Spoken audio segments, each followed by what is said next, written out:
See, Qatar is not for uneducated people.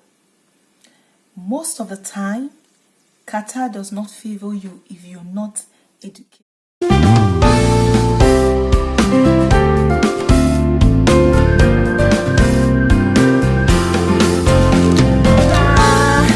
Hi guys, how you all doing? Good morning, good afternoon, good evening, depending on what time you're watching this video. How are you doing? Hope you guys are doing great, because I am doing just fine. I want to thank you all once again for your support. You guys have been amazing. You guys have been like a support system to me, and I do not take that for granted. Please don't stop. And if this is your first time of seeing my face, you are highly welcome. Please do us a favor to click on the subscribe button, and also please just consider putting on your post notifications, so in case we post new videos, you'll be the first to get notified. All right guys, so welcome back to my channel. On to this episode of True Talk with Unique. I'm sure by the title or caption below you already know what we're talking about today. I'll be talking about my experience working in Qatar as a teacher, my experience living in Qatar, my experience working in Qatar. All you need to know, please, if you've not seen this video and you're planning to come to Qatar, pause. Even if you've packed your bags, please unpack your bag and wait. After this video, then you can go back and pack your bags and know that you're still coming, or you're going, or you're staying back. All right guys, this sounds like something you want to listen to, or if this sounds like the content you like, please stay put and don't touch that dial. I'll see you guys back shortly.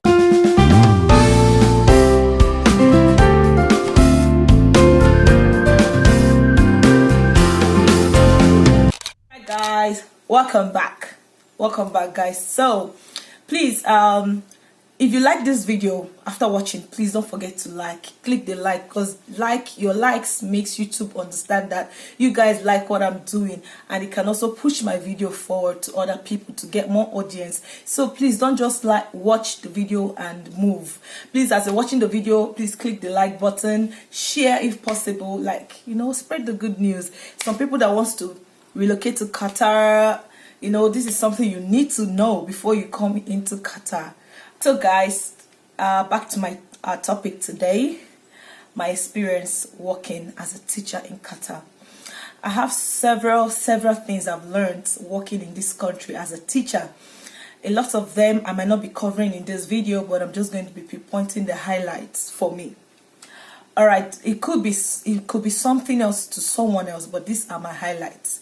The first impression I had when I started working in Qatar as a teacher, in fact, the first challenge I had was language. Oh my God. Language barrier. It was a big deal because most of the students you're coming to teach do not understand English. They do not understand go. They do not understand come. So now I had to learn how to gesticulate while I'm teaching. It was the toughest thing I've had to do, because first of all, you need to break the language barrier first before you start teaching, because as you're teaching them and you're speaking English and they don't understand what you're saying, all of them are just looking at you like this. So that was a very big challenge for me. I had to find device means which I was able to, as I'm trying to teach them, I'm showing pictures, I'm using my hands to demonstrate. Even when you want to say come, you have to do like this, come. You want to say go, or sit down. Language barrier was so much of a challenge for me, but with time, and experience, I had to, understand how to be able to pass my information to the kids, even with the language barrier. My second challenge was my passport. I've never felt so bad about being in Nigeria till I came into Qatar, because I found out that you get paid according to your passport. You can be working in the same company with someone with an American passport, doing the same job, if not even more, and they're paying them more. Do you know why? Tell me why. Passports. I'm asking myself, how much damage has, what more would Nigeria do to us? It's not just, Nigeria doesn't just affect you when you're living in Nigeria. Even when you leave Nigeria, say you don't japa, it's still they follow us. Go. That's why we really need to buckle up, put our eye inside water, get a credible leader. Because of course, Qatar is a very beautiful country. Qatar has, oil. But Nigeria has oil too. Nigeria even have agriculture. We have even more mineral resources or natural resources. But yet, bad governance. Like, Nigeria, some people will be like, some that have dual citizenship, when they come into this country, or they will just throw away their Nigerian passport and use the other, because that's the one they value. And most of the time, they're paying you, and then they feel they know how much your currency is. So that even the one they're paying you, they feel they're doing you a favor. They'll say, if you translate it in your country, or if you change the money into your country's currency, you know how much it's going to be. So my sister, Nigeria, being a Nigerian, it was not easy. It was not easy. Like, it was so hard for me to accept the fact that I'm doing the same work with same person. I'm even doing more, and they're getting more salary based on their passports. Another experience I had was unruly kids. Oh God, those kids, they're so hyper. And guess what? You cannot even shout. In fact, you cannot frown at them. You cannot raise your voice. You cannot even do like show angry face. It's against the code of conduct as a teacher. You have to find a way to keep smiling even in the midst of anguish and agony. Those children, some of them, if you want to talk, they'll be like, what? Like, you're so unruly. And coming from Nigeria, where teachers, they flog students, and I'm here in the place that you cannot even frown at them or talk less of shouting. Then I cause it beating. You want to go home. It was so challenging for me. I had to devise my own classroom management, how to be able to control the class, because if not, and especially when they see you're a new person and you're not Arabic and you come to they will frustrate you. Those kids will frustrate you. Like, I learned patience. I learned how to hold myself. Sometimes I'll go into the bathroom. My first time working in a school, sometimes I had to go to the bathroom and shout. I scream like, oh my God, these children are making me crazy. But with time, experience teaches you better. You now learn how to, even without shouting, control the class, put your rules, and how to even enforce those rules without being forceful or even raising your voice. Like, that was a very big challenge for me. If you're able to get your classroom management as a teacher in Qatar, you have really passed. Like, another experience I had, like, back to that language barrier. Working as a teacher in a school, and you come into a staff meeting that involves both Arabic and non-Arabic speaking nationalities, and they'll be speaking Arabic in the meeting, and I'm like, what's the color of people's problem? Like, am I supposed to get an interpreter to start, or translator to start translating this meeting? I am in the meeting. Some other people that don't understand Arabic, we are in the meeting together, and you guys are doing this meeting and speaking Arabic. Is more like we are spectators. That was so frustrating for me. I'm like, why are we here? One day during a meeting, I was like, I had to raise my eyes. I said, excuse me, sir, please, are we supposed to be in this meeting? If you're not supposed to be in this meeting, let us know, so we can go back to, we have work pending to do. We cannot be in a meeting and you know that not everybody understands Arabic, and people are speaking Arabic, doing the meeting and laughing. Even when they laugh, we don't know what is making them laugh because they're speaking Arabic. That was so frustrating for me. Like, then another challenge I had, the weather. Oh my God, they have extreme weather. When it's hot, it's too hot, and when it's cold, it's not too cold, but the hot weather is so extreme. So it was difficult for me to get along with the weather and everything. I'm like, oh God, it's so hot here. Like, what is going on? Is this like, have I gone to hellfire? What is going on? Like, the weather is extremely hot during summer. That was one of the challenges I had working here in Qatar. And you have to go to work. Nobody is there. Even before, and humidity. That was a very big challenge for me, but with time I had to just make some adjustments because man gets to work. So guys, another experience I had, before I say that, I want to tell people that are planning to come to Qatar. See, Qatar is not for uneducated people. Most of the time, Qatar does not favor you if you're not educated. What I mean educated, I mean you have at least your degree.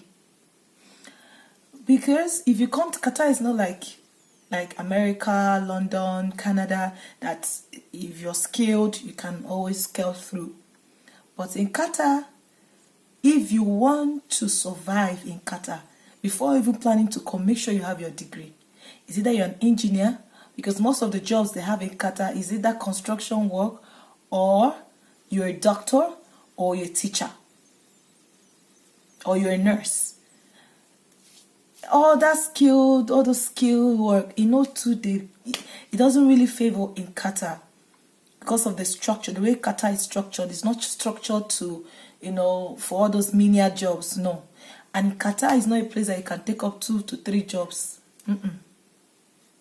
It doesn't work like that. It's 9 to 5. Yes, Qatar is tax-free.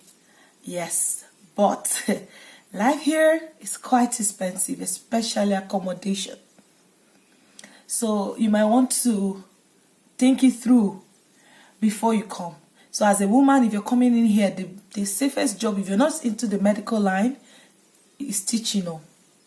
So even if you don't have an education background, you have to come here and do some education courses so you'll be able to teach, because that's mostly the jobs we have. That's why I say Qatar doesn't favor uneducated people.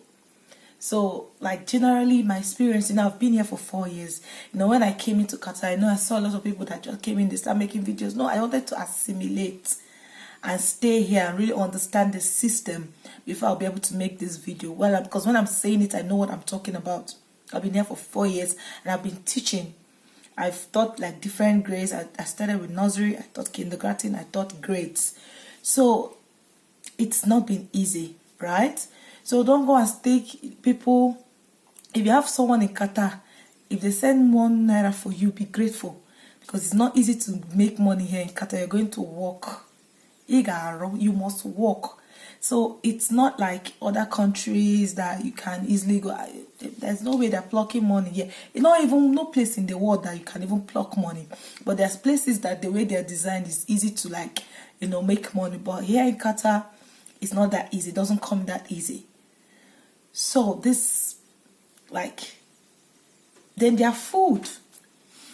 When I came in, it was so difficult for me to adjust with the food and everything. Like, give me my swallow, give me my jollof rice, give me my stew. Even when I came here, their meat, everything was tasting different for me. Oh God, even their leaves, they are tasting like grass for me. I'm like, where did I come to? Oh God.